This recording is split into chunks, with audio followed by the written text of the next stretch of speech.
Could you give us an example of an extremist narrative that we might be experiencing and where we might experience it? Yeah, that's great.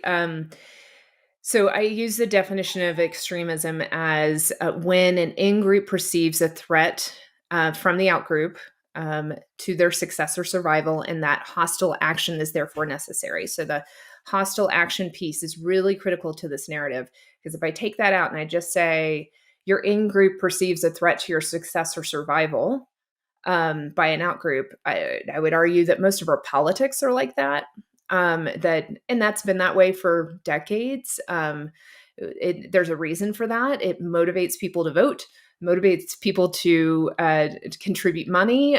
So politicians and marketers and campaign operatives have learned that fear and anger and outrage are really powerful emotions that drive people to action. So if you're trying to get somebody elected, you try to scare people. Yeah. So what I'm not saying is that our politics in general is extremist. I would say it's unhealthy. I would say it kind of sets us up to being susceptible to extremist messaging, Hmm. but it's not in and of itself extremist. But you can see if you're bathing constantly in politics and you're absorbing these messages that the libs are out to get us, that they're going to, that there is an agenda to ruin our children, to corrupt our children through the school system or through, it always changes, right? Like right now, it's really focused on transgenderism. It was a couple of years ago, CRT.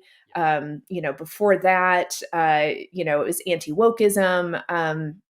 Like it just the culture war issue changes, and I'm not, to be clear here, I'm not saying that there aren't legitimate, interesting, difficult issues, especially for people of faith, to navigate in today's world.